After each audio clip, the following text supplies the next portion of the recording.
Episode ketiga, Dua Serigala. Selamat mendengarkan. Kansa mengabaikan gertakan Leon. Dirinya ini semenjak kecil tinggal di pedesaan, bermain dari satu bukit ke bukit lain, dari perkebunan karet ke perkebunan kopi. Kadang juga bermain kejar-kejaran dengan anak harimau di hutan. Jadi tentang hal-hal hewan buas maka sudah sedikit terbiasa. Semenjak kecil, Kansa sering bermain ke Sungai Lematang, sungai paling besar di desanya. Yang konon katanya, menurut legenda sungai tersebut dijaga oleh 7 manusia harimau.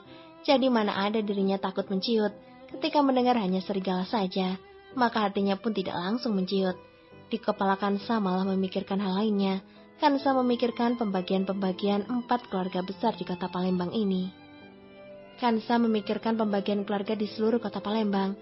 4 keluarga besar konglomerat di kota Palembang terdiri dari Sebastian, Mahendra, Kawindra, Nugraha, dan keluarga Sebastian adalah salah satu di antaranya.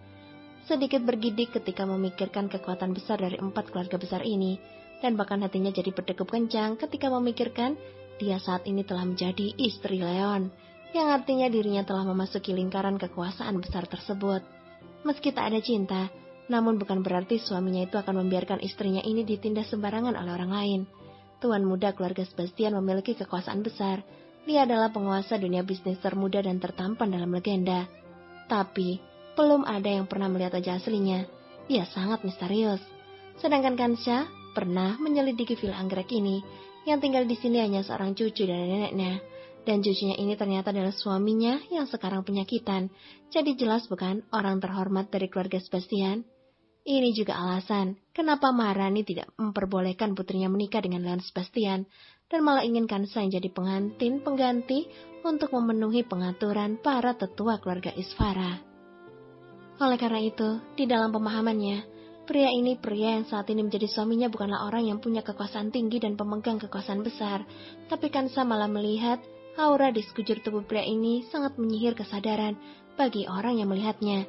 Melihat keagungan dari gestur tubuhnya, rasa wibawa yang keluar dari tulangnya seperti seorang raja yang memerintah. Selain itu, Leon mengatakan di halaman belakang ada 2 serigala.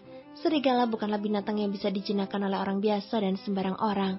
Setelah berpikir sejenak dan hendak berbicara menyampaikan pendapatnya, Kansa malah melihat Leon menopang kedua tangannya di atas meja dan mengeluarkan ekspresi kesakitan sambil menahan sakit.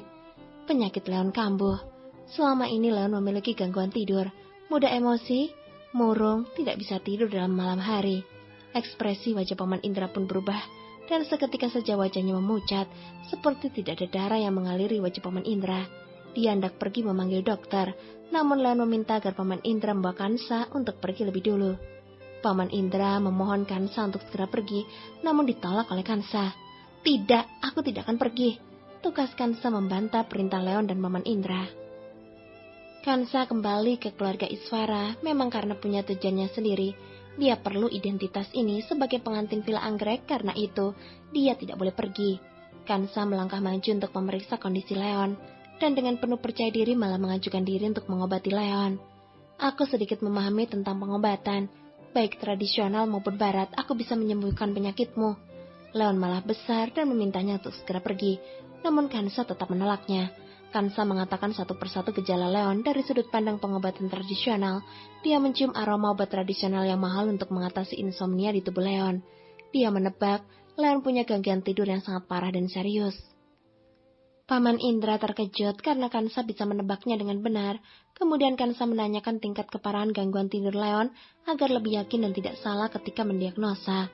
Lalu Kansa mulai menganalisis lesinya. Lesi adalah jaringan kulit yang tumbuh abnormal, baik di permukaan atau di bawah permukaan kulit. Lesi adalah istilah kedokteran untuk merujuk pada keadaan jaringan yang abnormal pada tubuh. Hal ini dapat terjadi karena proses beberapa penyakit seperti trauma fisik, kimiawi, infeksi, masalah metabolisme, dan autoimun. Lesi dapat ditangani dengan pembedahan seperti pada daerah tertentu pada otak. Jika gangguan tidur mencapai tingkat terburuk, maka akan mengubah seseorang menjadi monster yang kejam, seperti ada diri lain yang tinggal dalam tubuh dan mengambil alih. Muram, menakutkan, berdarah dingin, hampir mendekati mengerikan. Leon saat ini malah mencekik tenggorokan Kansa. Hal itu membuat Paman Indra sangat panik dan memohon kepada Leon untuk melepaskan Kansa. Tuan Leon, panggil Paman Indra dengan suara paniknya. Paman Indra meminta lagi kepada Kansa agar segera pergi. Nyonya, sebaiknya kau pergi saja dulu untuk saat ini, ujar Paman Indra, seraya mencoba menarik tangan Leon dari leher Kansa. Kansa mulai mengalami kesulitan bernapas, wajahnya pun mulai memerah. Di saat-saat terakhir, dia menusukkan sebuah jarum perak ke kepala Leon. Cekikan Leon pun terlepas dan dia jatuh terduduk di atas sofa. Kansa tidak punya cara lain, dia hanya bisa berusaha sebisanya. Dia mulai memijat Leon dengan teknik kuno. Leon perlahan tenang. Di saat seperti ini malah Kansa membuat kesepakatan dengan Leon sambil memijatnya. Leon tidak mempertanyakan urusan pribadinya. Kansa membantu mengobati penyakit Leon serta membantunya berakting depan nenek. Leon tidak berbicara lagi. Sebuah jarum perak kembali ditusukkan perlahan ke titik akupuntur Leon. Kansa menangkap wajah samping Leon yang tampan dengan pelan. Leon pun perlahan tertidur. Kepala pelayan terkejut. Leon adalah tuan muda keluarga Sebastian yang tidak mudah dekat dengan orang, apalagi dengan seorang wanita. Tuan mudanya ini telah mengambil alih keluarga Sebastian di usia belasan tahun. Sejak dia dewasa, tidak ada seorang pun yang berani bernegosiasi dengan Leon seperti ini, apalagi seorang gadis. Selain itu, tuan muda sudah lama tidak tidur senyenyak ini. Bahkan master kelas dunia juga tidak bisa membuat tuan muda tidur nyenyak.